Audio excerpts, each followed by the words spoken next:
Welcome back to the channel and welcome back to another UFC fight prediction video. In this video, we'll be predicting the full card of fights for UFC 294, Makhachev versus Volkanovski 2. But before we get into the predictions, we're going to recap last week's card just a little bit. So last week, I went 5-6, not happy with that at all. No, I had some reads on that just didn't come through. And you try to overreach. That's when you typically get burnt the worst, and that's what happened there. But it is what it is. Parlay did not hit, and the parlay, that's clearly one. Like, you could definitely clean up the parlays because two of the fighters on the parlay hit. Like, that were good confidence. I tried to throw a wild card in there, and that's where I went wrong because there was definitely some easier fights to throw in that parlay. But I went with what's her name? Can't remember her name right now. You lose, or Aliskerov. Yeah, I went with Aliskerov because she was plus money. You gave me a better value on the parlay, so I was like, let me throw her in there. But was that my only parlay? No, but regardless, it was the parlay I issued here, and it did not go through. And I'm gonna try to clean it up a bit this week, and some of these next weeks, and just try to wrap up this year pretty good. But yeah, 5-6, not a good into that card at all. But without a doubt, I will do better this card, and will do better this card. And yeah, let's get on to the question. So also, give me your recap for this card, Nikki. What's your recap for last week's card? Yeah, it was a good card. I definitely called the Edson Barbosa win. I know we picked against him, but I've been feeling like every single time we go to say Sean Strickland, Sugar Sean O'Malley, anybody who's the underdog but has a real well-talented resume. I was pretty confident in that. I bet on that as well. But I went 6-5, which is enormously better than I went the week before. So I can understand why it doesn't satisfy you, and I definitely see room for improvement. But what I did the week prior was just horrible. Like I made me embarrassed to even think about. But yeah, and then 3 out of the 5 parlays hit, which I think is pretty good. You know what I mean? And that gives you at least even money if you bet on every one of them. But what do you think's next for Edson Barbosa? Like, Edson Barbosa, I think he prolongs his career some, but I can't say, just like with Bobby Green and some of these other guys who have been winning lately, like these older fighters who, really a journeyman. It's no insult. That's what like 99.9% of fighters are going to be in UFC. They're going to, or in MMA, you're going to be journeyman. He's a solid career, solid legend. Had a solid career, solid legend. And I won't say solid legend, but yeah, but I don't think he's going very far. I don't know what's going to happen. I think he could be an alternate, maybe just off his star power and his name. And maybe if Volkanovski doesn't come back in, he could step in there with Elliot and get slept in the first round like he should have gotten in this fight. And like he was about to get in this fight, to used to decide to wrestle, even though he had him dead to rights. And gas himself out wrestling him when he already had him knocked out on the feet. But Elliot ain't gonna play. We ain't gonna sleep him in the first round if he get him in the same predicament. So Elliot is the real deal. He ain't gonna choke like that in that spot. But yeah, I think that's probably the best thing for him, is a chance to actually get a title shot for once in his career and get like even if it's an interim title shot. But that makes sense for Edson Barbosa next. That's probably the best thing for him next. Other than that, they probably gonna just use him as a stepping stool for some other guy. And I can't really see who else they'll match him up with. Maybe Max Holloway might need an opponent, and they'll just give him to Max Holloway, feed him to Max Holloway. Or, yeah, it's like, really, he already lost to Bryce Mitchell. He lost to Dan Eag. He lost to Giga Chikadze. He's been around a long time. And even now, he's been around a good time at 45. So he had a long, lengthy career at 55, had a pretty lengthy career now at 45 as well. Everyone that's pretty much around him, he has lost to. But, yeah, so I think what they will do if Volkanovski wins or loses this fight and takes some time off, I think they'll probably throw Barbosa in there, potentially as an alternate, maybe for Elliot versus Max Holloway. So if either of those guys get injured, they'll throw Barbosa in there as like alternate. Probably they're throwing it because they don't want to mess up Elliot They want new faces. Max Holloway's still young, very young. But I think they probably really want Elliot to be champion because that's a fresh face. They don't want to see Max Holloway get a title shot or win and fight Volkanovski for a 4th time. So that's probably what they'll do. They'll probably step over Max Holloway, and people will be mad, but it's understandably so why they would do that, because Max Holloway has already lost to Volkanovski 3 times. So you don't want him to knock out Elliot and make the division even more boring than it is. All these divisions need a lot of fresher faces, and Elliot is one of the fresher faces that actually is talented, that actually going out there and doing what he's supposed to do. and not choking like these other guys. So you don't want to risk him losing to Max Holloway, who is a tough stylistic matchup for anyone. That's not Volkanovski. So yeah, how you feel? Yeah, I totally agree. I was gonna say Bryce Mitchell, but like you said, he fought Bryce Mitchell. That's the only name I could really think of that would make sense. But I think you're right. I think they should give him a title shot. I think he's earned a title shot. I don't think just beating Sadiq Youssef is the reason why he should get a title shot, even though he looked, not that old and not that well out of his prime, even though he definitely is. He's definitely but I think the only realistic thing would be for them to give him, either the shot against Max Holloway or the shot against Ilya Topuria. And I think you're right. I like Ilya Topuria. I think he's going far. From the way you've made it sound, you believe that he could possibly beat Volkanovski, and I see how that's possible. And I said the same thing about Yair Rodriguez, and that didn't turn out so well. But I just thought that he would have put up more of a fight at least. But yeah, I definitely think that Edson Barbosa should be either in second in line for the interim featherweight championship. They should do it in like the January or something, and let Volkanovski get some time off. But yeah, what do you think's next for Sadiq Youssef? Sadiq Youssef, I think he needs to. It looked like he got injured because I watched his prediction video. He did a prediction for this card. Not this card that he just was on, but this card that's happening right now that we're predicting. And he got his arm in a sling, so I don't know how injured he is. I ain't checked no injury reports, so I don't know if he has some. Well, I mean, he's in a sling, so he had to have some injury. So I don't know if it's a broken hand or it's like threw his arm out the socket or whatnot. So it's probably gonna take some time off. So he definitely probably not fighting until like February or maybe even March next year. And I think that will give him some time for the weight class to clear up. So maybe a Bryce Mitchell, which he's been calling for a little minute, because we don't know where Bryce Mitchell is. He might need a win. Maybe a Mavzar Evloev could be in the mix over there. And Evloev could be a good matchup for Edson Barboza, even though the outcome of that fight is pretty much known. But yeah, I think Evloev, Mitchell, Giga Chikadze, and the winner of any of these big fights could potentially be a good matchup for Sodiq Yusuff or even Josh Emmett. I think those are all good matchups for Sodiq Yusuff where he's at right now. We'll pretty much put him back in the same spot he was in before losing this one, I think. But yeah, I think that's what's next one. What do you think is next for Sodiq Yusuff?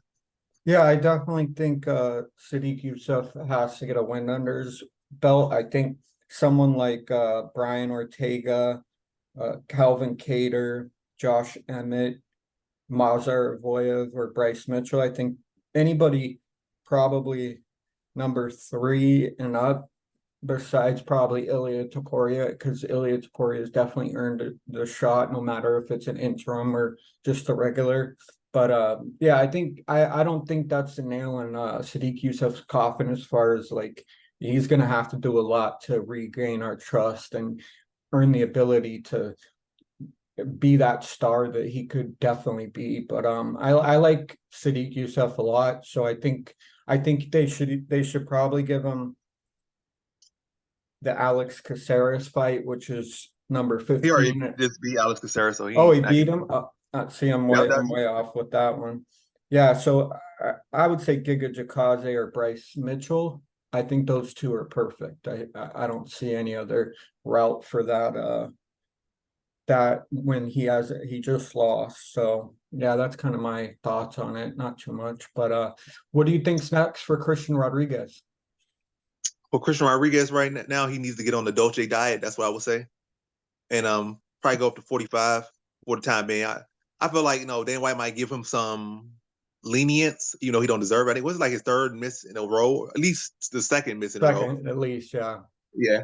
So I think he's going to have to go up to 45 and maybe fight 2 fights, then request the 35 fight, because you can't keep missing twice. And how do we know that this wasn't him being dirty and say, I'm going with these fighters who are very good and young and talented, and I'm going to do what I need to do to win? Because at the end of the day, they're going to see a win on the record. They're going to see, oh, he missed weight or not. He's going to say, oh, he beat this guy. He beat that guy. That guy wanted to be champion. He beat this guy. He beat that guy. They're going to see, oh, this guy missed weight by 20 pounds and came in like way bigger than him. Especially going against what's his name? Raul His Rosas last Jr. one. Yeah, Raul Rosas, because Rosas is a grappler, and that's his only path to victory. And he'll come in like 5-10 pounds overweight. So it don't seem like it was just him missing weight. It seems way too convenient. But yeah, I think going up to 45 will be his next one. I can't think of a fighter. I don't think they should match him. I think if you try to match him too high, he's gonna lose, and he could ruin the talent or give him some unnecessary losses on his record. Versus probably just giving some people like debuting, like some guys that just don't belong in the UFC. Like they feed, like the people Terrence McKinney fought in his last 2 fights, that level of competition. Give them 2 guys like that, or 2 guys of that level, and then say, oh, you want to come back down? Now you could come back down. So maybe 2 of those guys, and then maybe 1 decent guy like top 20, top 25 at featherweight, and then drop him back down. If he's successful at doing that. But that's my adult. So I can't even think of a particular name because I think all names that kind of stand out, I think they're too big of a jump. Oh, I know. TJ Brown, maybe. He could be TJ Brown. Darren Elkins. So there's some names right there. Yeah. What do you think for next one? Man, I feel bad most for Christian Rodriguez's opponents, being Raul Rosas Jr. and Cameron Simon. And I knew that even if he had cut all the weight and been 135, he would have still been as competitive as he was. But I just don't think it's fair to the bantamweights at this point to put them in a position to where the person's going to make weight over at least 5 pounds, and then that's a loss in their record, a win on his. And I think he needs to prove that he can make 135. And I think that there should be something in there that, like, because he's not Khamzat Chimaev with missing by 8 pounds, but like a huge star in his name. Like at least with him, like people are, I know I like gravitate towards him, but I don't think it's fair to his opponents. Cameron Simon, well, being young, only 22, he's definitely a huge prospect. And I think Christian Rodriguez could have probably got it done without, with cutting the extra 5 to 10 pounds. But I don't think it's fair to bantamweights in general that they should have to worry about, because it's great for him and horrible for them. Not only, they make a little bit of money, but that's still a loss on their record, which gives them less bargaining power in getting their contracts renewed or even, a better one. So, I think he should take a step back, decide whether he's going to fight at 135 or 145. Probably be, he probably needs to take a couple featherweight and then fight at bantamweight again. But I think you're right on the head with that one. But not too much about him. You know what I mean? It's not too much to say. All right. Now on to our predictions. So in our first fight on the card, not even on the main card, on the first fight on the card, we have in the middleweight division, we got Bruno Silva versus Sharabutin Magomedov. And how I feel about this one right here is I'm going low confidence Bruno Silva to beat Sharabutin Magomedov. And with this one, like Sharabutin Magomedov, he's kind of definitely giving me Zalim and Maidev and Ashkabal vibes. Another hyped up, controversial fighter from that region with not a whole lot to prove, but a juiced up record and nothing really to show for it. He could probably got to make maybe 1 or 2 okay wins, but outside of that, just really fluff to his record. A lot of weird exhibition and weird special rules fights for whatever reason. Spoiled sport and a lot of there's a lot of things just not to like about the guy. And it's not even me picking against him for personally I just dislike him. It's like again because of people I can reference that kind of similar boat is him, like these people that come with a lot of hype, but really undeserved hype. They picking this guy because he got one eye, he looked like a villain, but as far as villain, he only got it look, his skills ain't there. And he goes around, he tries to circle, he does a bunch of weak kicks to the body and the leg. And it's like, as far as damage wise, the kicks at least the kicks to the leg and body. I mean, to the head, he knocked a couple people out. Even though the guy he knocked out with that little head kick was like a 35 or a 45er guy. But outside that, his kicks to the leg look very weak. His kicks to the body look very weak. He straddles the cage a little bit. He's kind of like a confused looking style. You might say, oh, he's Russian, so his wrestling's going to be good. But from what I've seen, his BJJ competition was not impressed. What I've seen in the MMA thing, like, again, he's more of a striker. He goes around, he's like a bootleg Bisming Adesanya. I don't know what he thinks he is. He don't know his identity yet. But I know for sure he don't like to see couples kissing. He'll follow you down the escalator and try to fight you, almost get knocked out doing it, then get you with that follow up and knock you out. But I don't know.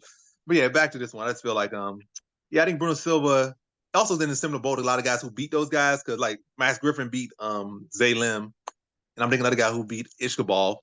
But it's never like they come in and they lose to the most phenomenal guys. They lose to guys that kind of been up and down, which Bruno Silva fits in the bracket of. And I think Bruno Silva is a very underrated fighter, and he has a history of beating Russians in general, pretty much through his career. And I think he's the more technical striker. He has more experience. And I think with Ishkabal, with Magomedov being so willing to kind of straddle and you stay at distance and throw kicks to the body and weak leg kicks, kind of hand drop a little bit. A lot of times, the only thing I feel like Bruno Silva should be able to probably take one of those kicks on the leg, come over there, pressure him, hit him with hooks to the body, hit him with hooks up top, and really swarm him. And I think he knocks him out second round. So I said a whole lot of something, but most of the thing was just me talking trash about Magomedov. But you can watch the prediction video on my channel. But in this one, I got Bruno Silva via second round TKO. Now over to Nikki Betts. Yeah, I think just like everybody else on this card, I'm going all Russian all the way. I do think you're absolutely spot on though with Bruno Silva with the possibility for the knockout. I think both fighters are live for it. I don't see Bruno Silva going in there and trying to wrestle him. I could be wrong, but if he did that, I could see him submitting him. So I'm definitely gonna make sure that I put it out there that probably the livest bet on this fight itself is inside the distance. If you just parlayed that with something else, I just don't see how you could miss. So I do have Sher Booten winning just because I like the guy. I like a little bit of evil villain, one-eyed craziness. Like I'm all down for that. I think that's what attracts me. Like Islamic fighters in general, man, they're like so calm and cool, but when they get in there, there's just a dog in them. And I want to believe that this dude could be something, just because it'd be fun to watch him 3 to 5 years down the road when everybody hates him, and I'm the only person that's like, I love this guy. So I definitely I'm rooting for him in that way. So for that one, I'll give him the TKO. But I think the livest bet for this fight is definitely inside the distance, and I don't think it won't hit. So I'm definitely leaning at that. All right, cool. Now to our next one. We have in the women's strawweight division, we got Jinyu Frey versus Victoria Dudakova. And how I feel about this one right here is I'm going average confidence Victoria Dudakova to beat Jinyu Frey. At first, I was kind of going lean high confidence, but statistically wise, Jinyu Frey's takedown defense is a lot better than I was giving credit for. I think it's like high 70s, like 78 or something, maybe even 82, which is pretty decent. 89. I think it's 89. Even though I think it's inflated, because there's been times where Angela Hill's takedown defense has been higher, and Michael Johnson's takedown defense has been higher. But just because their stats are sometimes spot on, and sometimes they aren't as applicable as you would want them to be, or maybe to your benefit, because then a lot of people probably bite on that stat line and say, "Oh, this is the stat line is going to be the whole judge of who they are as a fighter," which is not true. And even when we look beyond the stat line, her actual record against grapplers is not the best. I don't think, at least not in the UFC, she don't have no wins against grapplers, whether it be them knocking her out or out. Matter of fact, they be out striking her. I think in her first fight in the UFC, she got submitted by Kay Hansen. But yeah. So the stat line might be good, but I think Dudakova's gonna be able to force it, be able to get that takedown. Might struggle a little bit early with the takedown, but I think once she gets it, I think she probably starts to wear down her, makes it immediate factor with her grappling and her top control, landing ground and pound on Jinyu Frey. Then in the second round, she takes it down easier, grounds and pound her, then taps her out second round. So in this one, I got Victoria Dudakova via second round submission. Now over to Nikki Betts. Yeah, I mean, the line speaks for itself. She's like minus 425 or more, minus at least 400. And I think people don't give Jinyu Frey a lot of credit because she was an Invicta champion, which, isn't, there's been lots of people that have been champions that have been journeymen and just well-established fighters, but I definitely think that Victoria Dudakova's wrestling will be her strong point in this fight. I think that's where she'll be able to do the most damage. I think because of Jinyu Frey's age, she's like, I don't know, 37 or something, right? Yeah, 30. about that age. Like I think she's turning 30 actually, but I don't know. She's up there. Yeah. So I think the youth and the ability to utilize her gas tank to get the takedowns and hold her down, it's going to wear on Jinyu Frey over time. I know I saw someone in the Discord said their Jinyu Frey is live, but I don't see it. But I do see Victoria Dudakova winning late second round, early third round.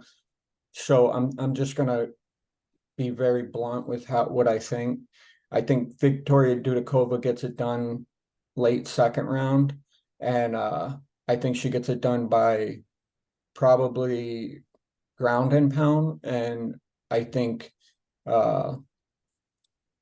maybe over 1.5 might be live too, or fight goes inside the distance. I definitely think Jinyu Free is tough, but she has 9 losses. She lost her last fight.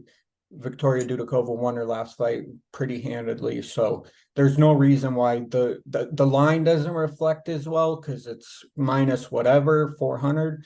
But like, I think it should be closer to 200, 250. And that would probably be a safer bet if you wanted to go money line. But yeah, in this one, I got Victoria Dudakova late second round, grounded pound. All right. Now to our next one. We have in the featherweight division, we got Nathaniel Wood versus Muhammad Naimov. In this one, I got Nathaniel Wood average confidence to beat Muhammad Naimov. And to be honest, I'm still not super impressed by Muhammad Naimov. He was going to pick apart his last fight until he wasn't. He landed a shot, dropped dude's name right now, but yeah, he dropped his opponent. That was like really the first decent opponent he has, well, I guess, beaten in his career. Yeah, Malarkey, that's what I'm trying to think of. Or who am I speaking of? But yeah, he was getting picked apart. You know, Malarkey was doing what Malarkey does. He was mixing up, out striking him, out valuing him, out technique him, out skill him, beating him everywhere, footwork everywhere, mixing the takedowns. And then until he wasn't. And yeah, I think Nathaniel Wood is a more technical fighter, you know, coming from the bantamweight division, being what was like Cage Warriors champion and a Cage Warriors standout, and you know, had an exceptional bantamweight career. Now he's having an exceptional start to his featherweight career. And I think he'll be the better grappler, and I think he'll be the more technical striker. But Naimov might be bigger, but coming down to 45, he'll be slower. Even though he probably spent most of his career at featherweight, he probably truly is a featherweight. Nathan Wood has been a solid top tier bantamweight, so his speed and technique gonna be sharper than him. It's not like Naimov, no impressive talent. He's not and never will be. To be honest, let's just be blunt. And I just feel Nathaniel Wood just has him covered everywhere. I just think really just gotta avoid getting caught with big shots. Other than that, I think he'll be the better striker. I think he'll be the better grappler, more technical fighter, higher fighter IQ. I think he should beat him. And I think he beats him by decision here. So in this one, I got Nathaniel Wood via decision. Now, don't you think he bets?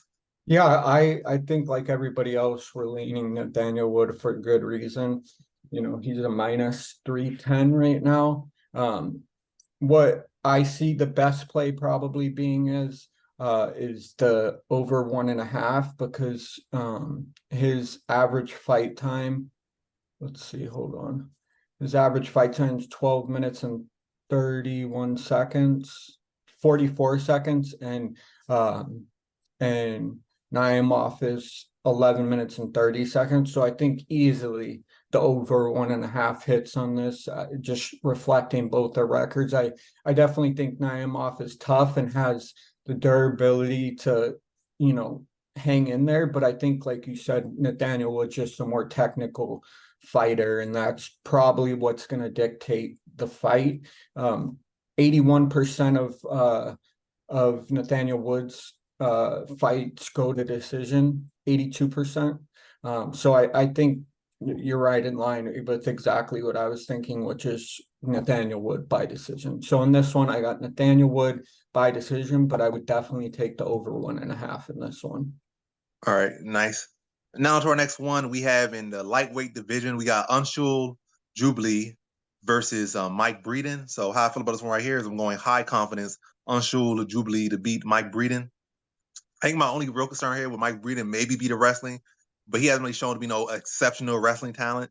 He's on like a 3-fight skid, and I don't think he didn't win his contender series fight. So really, at by no affiliation, no wins in the UFC, not by the contender series, nowhere, like not no Ultimate Fighter, like no wins in the UFC banner. So he has not shown ability to win at this level. And I think Anshul Jubli is the much more technical striker.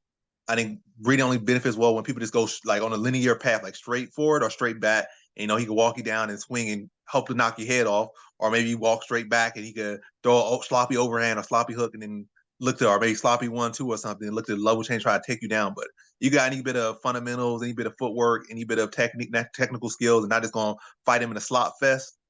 No, he really struggles at that level. So I think Jubli has more than enough skills to be able to not participate in his slot fest, use lateral motion, work behind the jab, front kicks, teep kicks, head kicks. But probably not too much on the kicks, but, you know, mix them in there nicely, not like, again, mix it up. Don't just be blatant. Breeden's going to be like plenty basic and plenty basic, plenty blatant with what he's doing for both of them. And Jubilee's going to be the more technical and more around fighter in this one. And I think he TKOs Breeden in the second round. Just really picking him apart through the first round, probably stunning him in the second round, then follow him to the ground and finish him off with some ground and pound. So in this one, I have Anshul Jubli via second round TKO. Now up to Nikki Betts. Yeah, I think Mike Breeden definitely has a lot of issues that leave a lot to be desired. I think Anshul Jubli definitely has the momentum and the likelihood of winning, and I don't see how Mike Breeden can get it done. He does win 80% of the time by KO, so you know he's probably gonna go out there and eventually start just throwing haymakers because he's getting picked apart. I don't know how this fight ends, but I do think it ends at some point, late second, early third round. I don't know too much about Anshu Jubli, to be honest with you. There's not a whole lot of stats on him, but I've seen 2 of his fights, and he definitely is a work in progress. So I'm gonna lean to him in this one. So in this one, I got Anshu Jubli late second, early third round TKO. But I would also probably bet the over on this one just because his average fight time is 11 minutes 52 seconds and Mike Breeden's 8 minutes 11 seconds. So I think you could probably do the over on this one as well. But that's just, I have a medium confidence in that, low to medium. So. All right, cool. Now to our next one, we have in the middleweight division, we got Cedricus Dumas versus Abu Azaitar. And how I feel about this one right here is I'm going low confidence Cedricus Dumas to beat Abu Azaitar. Probably no investment at all into this fight, but I am picking Cedricus Dumas win. Abu Azaitar, I think he took a 3-year layoff. Now he's taking a 2-year layoff. So prior to his last fight, he took a 3-year layoff. Then prior to this fight, it's been a 2-year layoff. He's like 37 years old, been inactive. I do think he's the more dangerous or the more lethal striker, but age is definitely a factor. And it's not like he's at any point where he was in the UFC really putting in work out there, fighting 2 times a year, 3 times a year. I mean, I think dude been in the UFC for like 6-7 years. And he only had like 2-3 fights. So I can't really rate him too much. So I got to go Cedricus Dumas, been active and getting better. But again, not with a whole lot of confidence because we already seen Cedricus Dumas fall flat on his face in his debut in the UFC after a pretty decent contender series fight to get in the UFC. He just fell completely flat on his face in his debut fight in the UFC. Then he rebounded. It's not like he had a phenomenal performance last fight. He just fought Cody Brundage, who just fought like he had no care in the world in that fight. So again, not a whole lot to really build off, but I definitely got to go with the younger, more active fighter here. And I think he takes Azaitar into deeper rounds, and I think he finished them in the deeper rounds. So Azaitar, you know, just like his brother, they come out steaming, like they want to go out there and make some action, make some activity. That's when they're dangerous, but you can take them past that the first round. They start to fade pretty quickly, and I think that's where Cedricus Dumas is going to be able to get his wins. I think he's going to be to tap Azaitar out in the later rounds. I think third round submission for third round submission for Cedricus Dumas. So in this one, I got Cedricus Dumas via third round submission. Not over to Nikki Betts. Yeah, there's only one way I see this fight going, and it's ending in the third round. I think that's definitely the most live play at this point. I don't have any idea what I think is going to happen as far as what Cedric Dumas. I mean, I know he's going to come in there and try to grapple and try to finish it with his grappling because that's what he's good at. And I see Abu Azaitar, if he comes in there and just does not care and just swings for the fences, he might be able to knock Cedric Dumas out. I think the likelihood of that happening is relatively low. I think everybody kind of has an idea in their head where they see this fight going. Cedric working for the takedown, Abu fighting it off, once or twice, and then eventually getting taken down and probably ground and pounded or tapped out.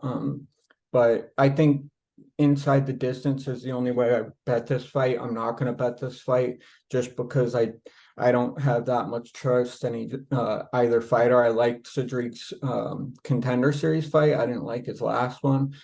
So for that, if he does something to impress me next time around, I might consider betting on him in some form or fashion. But in this one, I got Cedric Dumas, third round, TKO.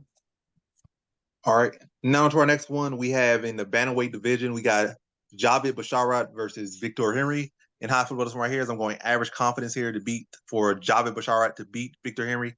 I think Victor Henry is very live here. He's a good fighter, very underrated, very technical, world class to say the least.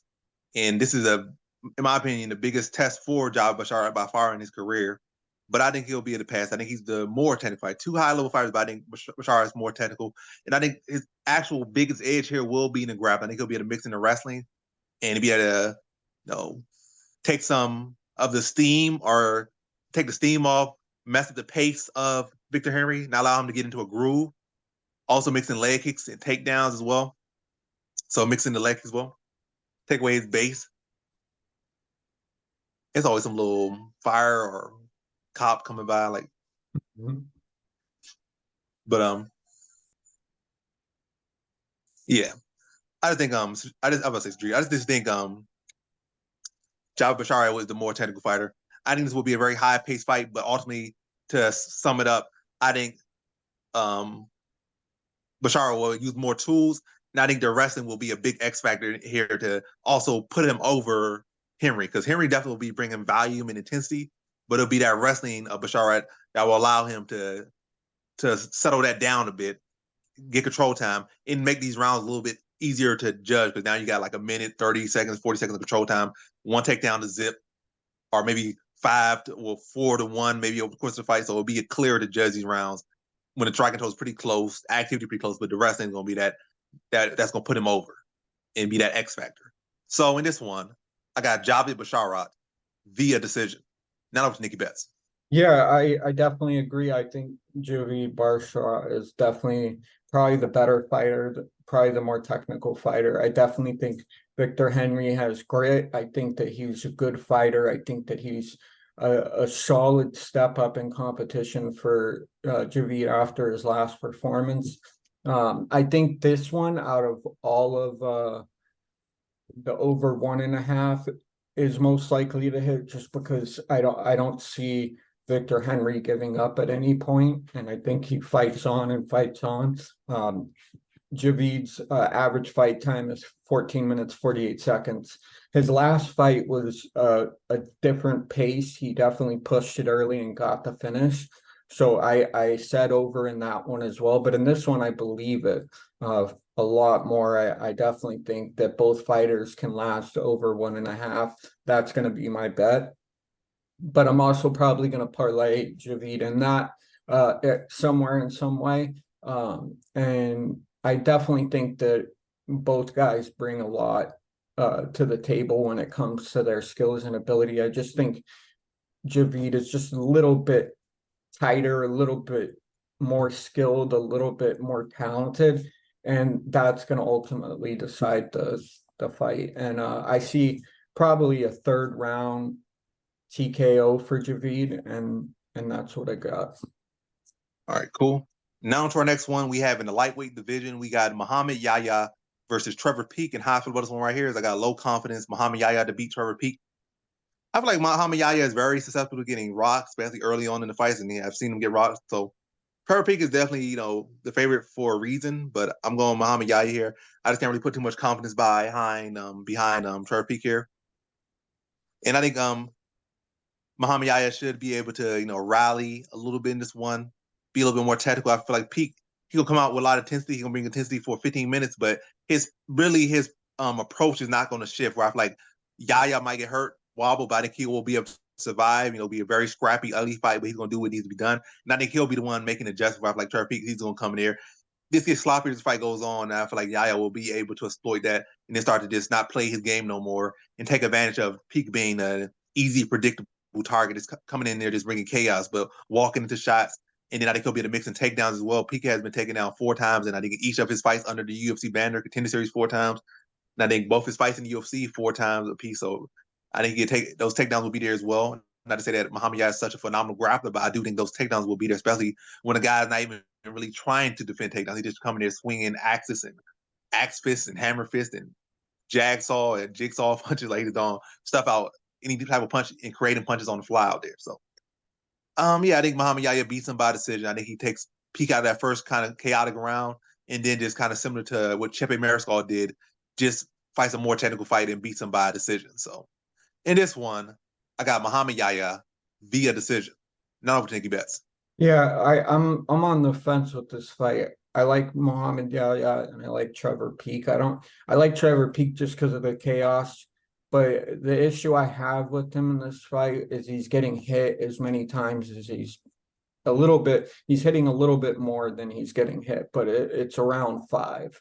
And I think that if he can hone in his aggressiveness and his war that he brings, and he could win this fight. I'm definitely not going to bet on either fighter just because there's so many question marks. Trevor Peek isn't a consistent fighter, so it would be stupid of me to be like, oh, Trevor Peek can come in and knock this dude out if he just tries hard enough. It doesn't really work like that with him, at least. So I will say Trevor Peek does it just to give him some sort of motivation to do it. I definitely think there's ways for both guys to win. But I'm gonna say first round Trevor Peek knocks him out, and you're probably gonna be the one that's right on this one. But I'll stick to my guns and give it to Trevor Peek. All right, cool. Now to our next one, we have in the flyweight division, we got Tim Elliott versus Muhammad Mokaev. And how I feel about this one right here is I'm going low confidence Muhammad Mokaev to beat Tim Elliott. And I feel like, first off, the confidence definitely got dropped a whole lot because he struggled with Malcolm Gordon. He struggled with Philo. So in his last 2 wins, he has struggled. And now he's taking a big step up in competition. I guess the one benefit you could say he's not really fighting one of these black belt fighters like Philo or Malcolm Gordon. So he's not fighting a high-level black belt necessarily. He is fighting a high-level grappler. But still, it's like a big step up in competition after struggling in his last 2 fights. And it just about any other fighter would have tapped to that knee bar that Philo had in him. And he definitely took some injuries from it. But yeah, I feel like this fight is going to play out how I felt the Durden fight was going to play out for Mokaev. He ended up going for a flying knee, rocking him, then jumping guillotine and tap him out in like 2 minutes or something. But I feel like it's going to be a dragged out affair. I feel like Tim Elliott's going to be scoring takedowns. Makaev's going to be active at bottom. He's going to be active on the feet, throwing shots, looking for the kill, attempting submissions off his back, scrambling a lot of, heavily scrambling fight, wrestle. I take you down, you take me down. Like, it's going to look like a wrestling meet out there. It's a very heavy and grappling, a lot of exchanges. But I think that ultimately is going to benefit the younger fighter. I think Tim Elliott's going to start to fade, and Makaev is going to get stronger. He's like 22 years old. He got infinite stamina. And I think he hurts Tim Elliott, when Tim Elliott starts to get tired, his offensive output starts to dip a little bit. He becomes a little bit more stationary, even though stationary by flyweight standards, still very active by any other weight class standards. But he's going to be more hittable for Mokaev to find him with the strikes. And then going to force Elliott to shoot uglier shots. And then I think Mokaev's going to see that ugly shot coming or that mistimed, not in the proper distance management takedown or not properly set up, all those factors. And I think Mokaev finds a submission, taps him out third round after a really back and forth scrambling type fight. I think Mokaev, wild fight. Mokaev finds that submission after hurting him in that third round. So in this one, I got Muhammad Mokaev via third round submission.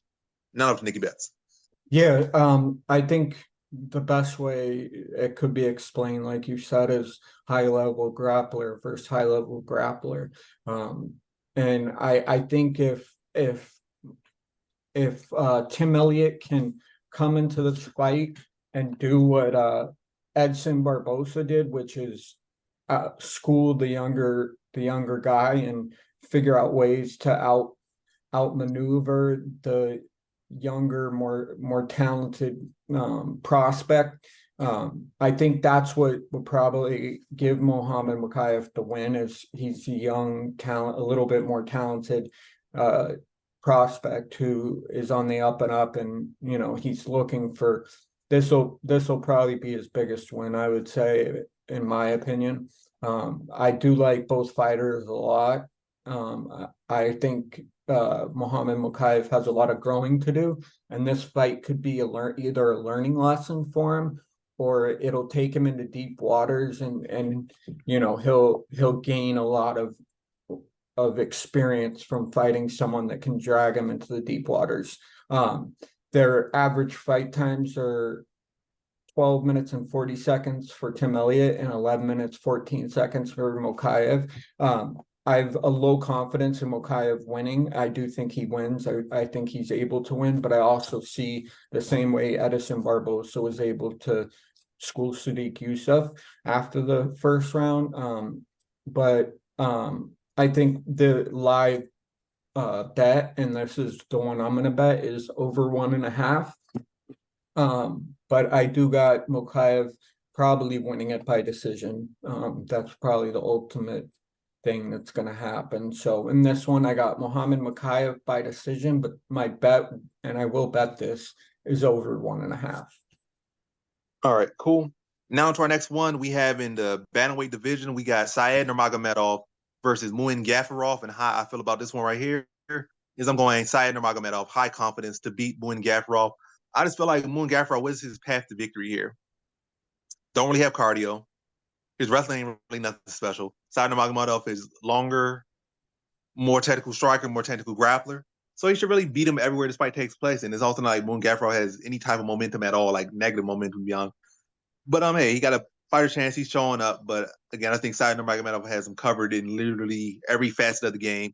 And I think he just outstrikes him to a decision here. I think he outstrikes him. I think he outgrapples, and I think he beats to a decision. I think Gafurov will be game for like a round and a quarter, but I think Said Nurmagomedov will be game for as long as this fight needs to take place.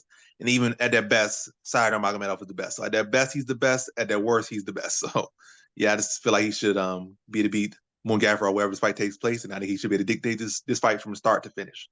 So in this one, I have Said Nurmagomedov via decision. None of the Nikki Betts. Yeah, I think definitely Said Nurmagomedov definitely has all of everything behind him on this one, whether it's him being at his best or him being at his worst and still being better. I think he's better everywhere than compared to Muin Gafurov. But honestly, like I don't think there's much to say about this fight. I think the money line reflects perfectly what I would pick, which is minus 185. I don't see how I don't see the plus 154 being enticing at all. There are other fights on this card that I will bet a multitude of ways. I will mix them in a couple different ways at least, but at minus 185, you can't beat that. You really can't. I also think over 1.5 is very live. I think you're right. I think that Muin will be there for at least 7 minutes and 30 seconds, and then the fight completely belongs to Said after that. Like, he can do whatever he wants, impose his will in any form or facet. I do like Said a lot. I think his loss aged well, considering Adrian Yanez got starched by the person that beat him, and Adrian Yanez in my opinion, was on a trajectory, doing well, had talent.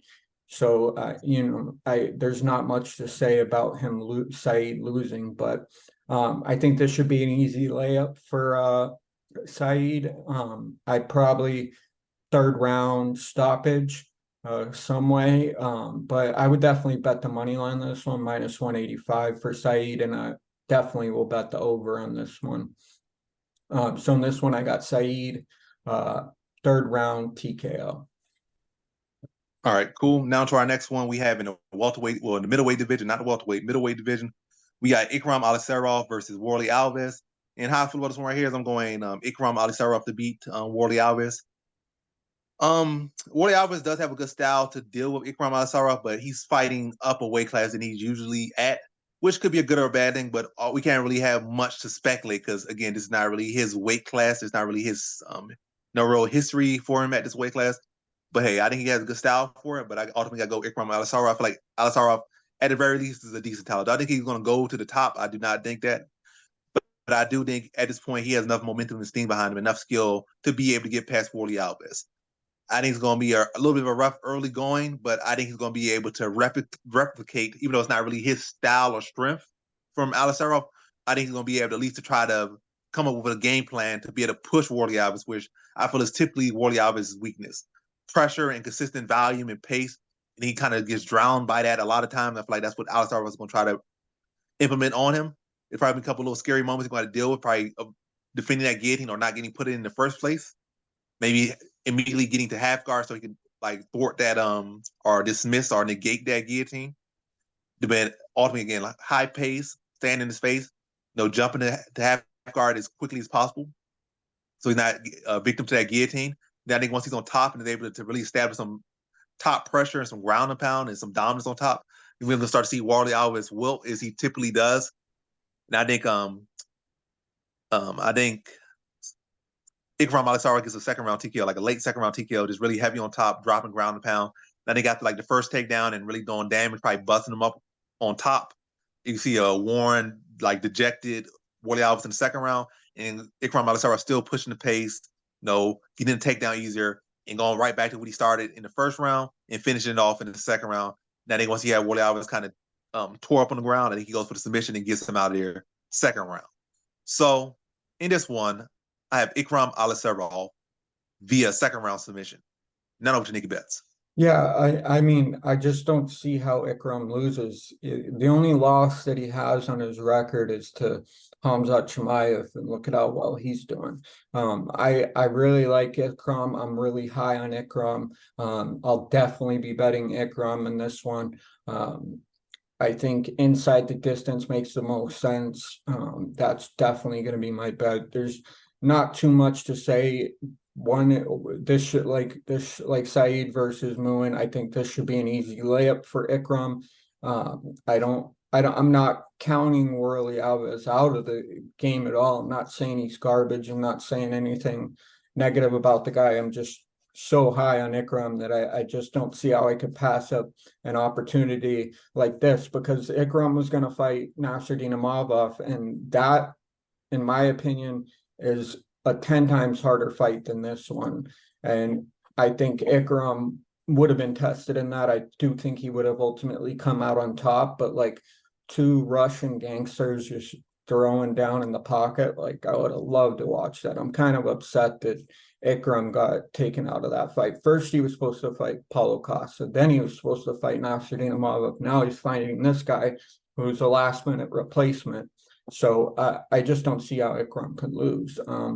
In this one, I got Ikram inside the distance for sure.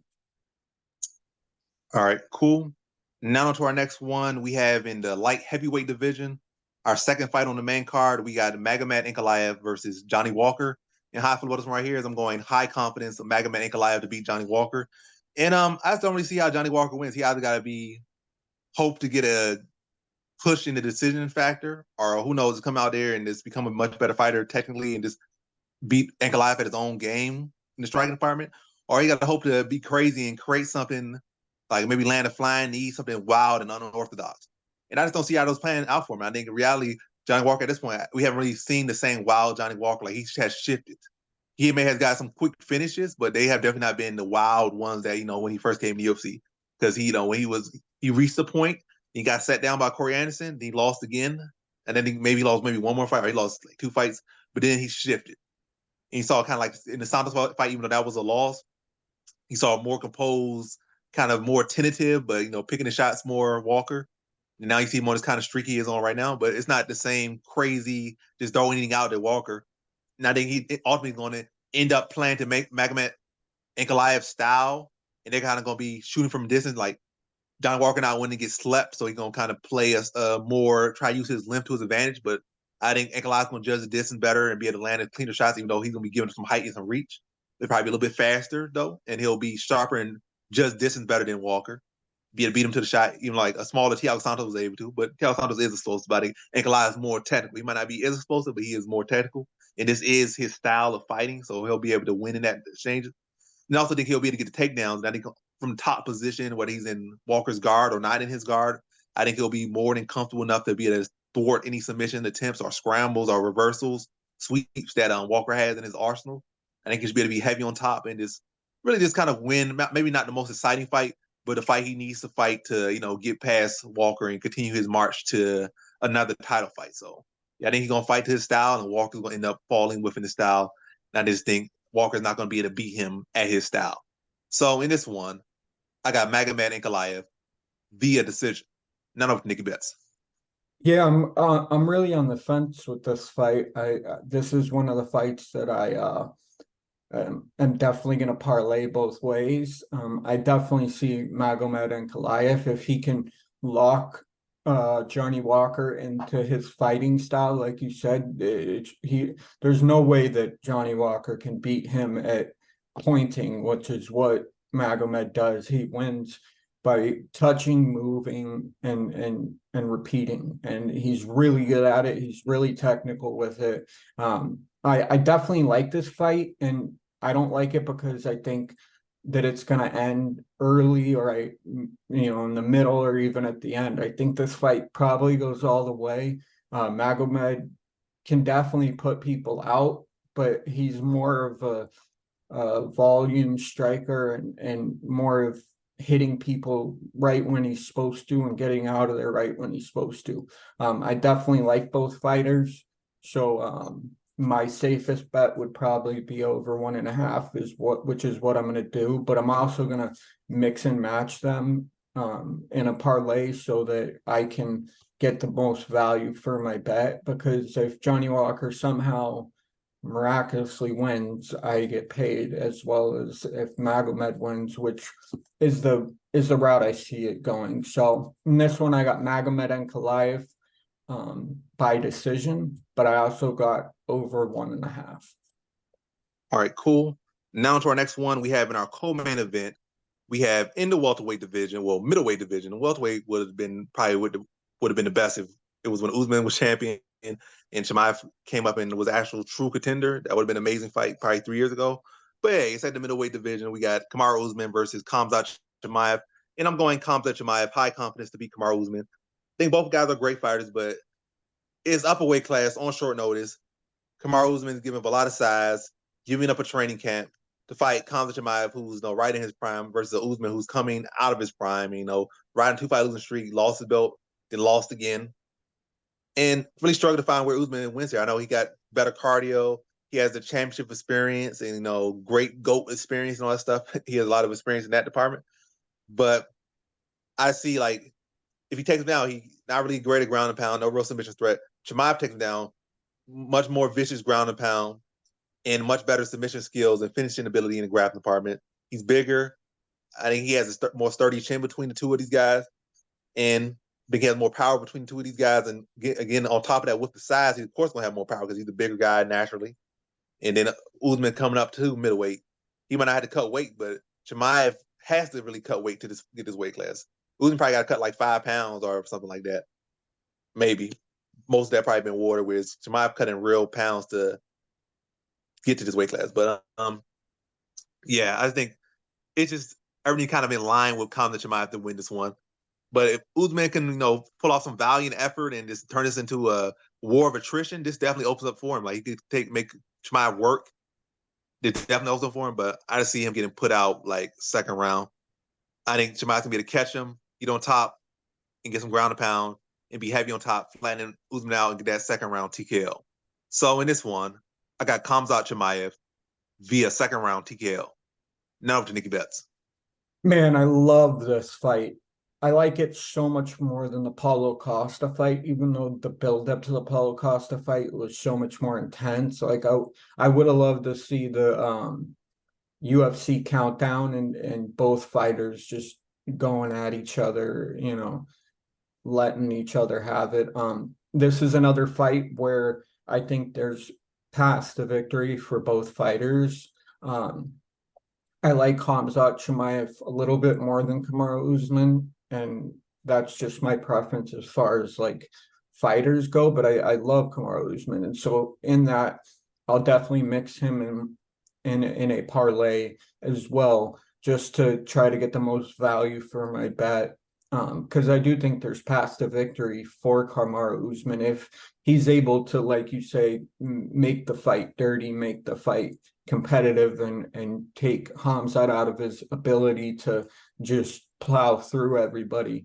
I think he has a high likelihood of that possibly happening, but I definitely think Khamzat Chimaev is the lock here. I definitely will bet Khamzat Chimaev is the lock, but I also got this one over 1.5 as well, and I'll definitely parlay that in there somehow.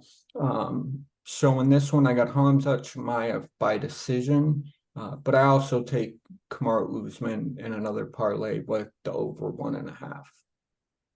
All right, cool. Now to our main event we have in the lightweight division, a rematch for the undisputed lightweight title. We got Islam Makhachev versus Alexander Volkanovski 2. And how I feel about this one right here, I'm going high confidence Islam Makhachev to instill and beat Volkanovski once again and defend his belt once again. So I think Volkanovski is an amazing talent. I think he's a great fighter. I think he's one of the greatest of all time. But I just think everything's kind of against him. I think he's going there with a younger, bigger, stronger fighter. Well, maybe not stronger, but younger, bigger fighter who's coming in on a full camp, training for this date, versus Volkanovski who's coming in on like a week or so to train for this fight. They're coming off a fight where, well, Volkanovski has since had a fight, whereas Makhachev, between these two, in this rivalry or this competition between these two, Makachev already has a win over Volkanovski. So he has the youth, he has the size, he has the height, he has the wrestling, and he has the win. Going there with the guy who's coming in there with no camp, coming with all, giving up size, and really giving up everything to fight. And now he's also giving up home ground. Well, he's giving up home field advantage. Last time they were in Volkanovski's stomping grounds.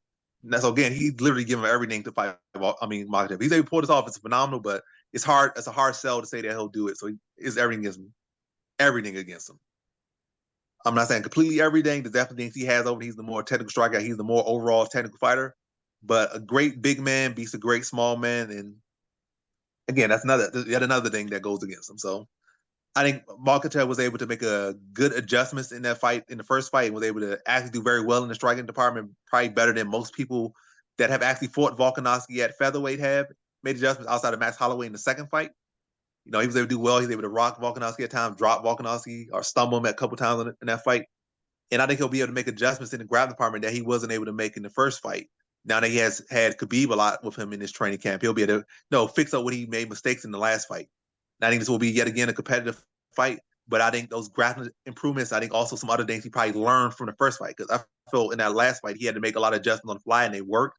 But I feel like he'll be even more of a technical striker in this one and fully be able to exploit that height and reach that he has and that size that he has and that mass that he has over the smaller Volkanovski. Be able to put more weight behind the shots and be able to fight more deliberately instead of, again, on the fly, and have to come with a solid game plan on the fly and make those adjustments. And he probably already been training in his mind how he'll deal with him the second time. Same way Volkanovski has, but I think Makhachev will be better able to implement the improvements that he has made and the developments he has made in his game. And also comes with being a younger fighter. And yeah, so I think he makes adjustments on the feet, is doing even better on the feet this time around. And I think also the biggest factor that I think he'll find ways to control. I don't think he'll be able to really find a submission or a finish over Volkanovski, but I think he'll find better ways to control, take time off the clock, get the takedown, and take less damage. So it'll be a clearer decision for him, but nonetheless a very hard fought decision. But win again for Makachev. So in this one, I have Islam Makhachev via decision. Now over to Nikki Betts. Yeah, man, I the craziest thing I've probably ever done associated with the UFC was bet $3,000 at the casino down the street from my house on Islam to beat Alexander Volkanovski. And the same night that fight happens, I go to bed at like 9 or 10, super early. Don't even watch the fight, just show up to the casino to pick up my money. And Joe Rogan was saying he could see how Alex won that fight in some respects. And a lot of people gave him 3 of the 5 rounds, which I didn't anticipate. I never second guessed Islam for a second. And I guess now I'm doing that only because the only person to ever expose him, he could have won, I guess a lot of people think. And I've rewatched the fight now, and I definitely see how Alex made it competitive, but I think everybody took the ground and pound in the very end of the fight and kind of dictated that in Alex's favor. But overall, I think Islam was more dominant, and just by a very narrow margin. This is another fight I'm really excited to watch, probably more so than the Islam versus Charles Oliveira, just because the fight would have went 2 ways, and most likely one way. Islam would have taken him down and choked him out just like he did the first time, and it would have been very anticlimactic. But I definitely like both fighters, and I like Alex so much more now that he's done that, because I've just kind of seen him dominate the featherweight division for so long. I was getting bored, and this introduced some new form to get excited about.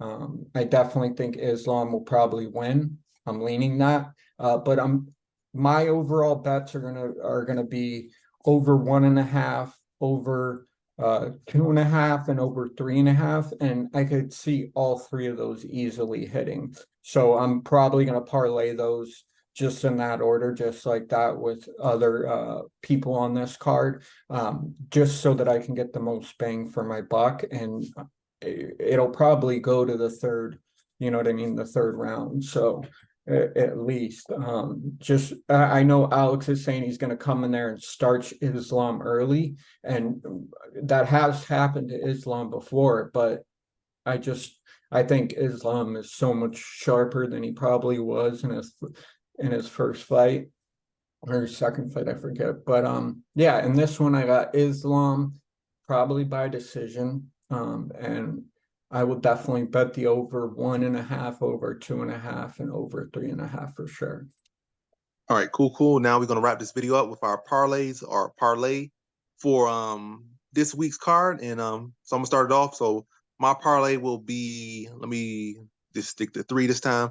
So my parlay will be Victoria Dudakova, it'll be Said Nurmagomedov, and it'll be Islam Makhachev. So again, Victoria Dudakova, Said Nurmagomedov, and Islam Makhachev. So that's my 3-fight parlay or 3-fighter parlay, 3-piece. And I'm going to send it over to Nikki Betts for his parlay or parlays. Yeah, and this one, man, I'm betting so many different ways, so many people on this card. I just think are going to make it exciting for me. So I'll start with this. I'll do the Sharab Magomedov versus Bruno Silva. Doesn't go to decision. I don't want to do it, but I'm going to do it. Nathaniel Wood. Let's see. Javid Basharat, and that one I'm a little bit hesitant because I know how good Victor Henry can be. So I will take him. Said Nurmagomedov, Ikram Aliskerov. The Magomed fight, I'm going to go over 1.5. And then I'll take Islam, and then Hamzat. I'll probably put Kamaru and Hamzat two different ways. So I'll probably have a total of 10 bets, I guess, something close to that. 6 to 8, I don't know. And then I'll do over 1.5 in the Islam fight, over 2.5, and over 3.5.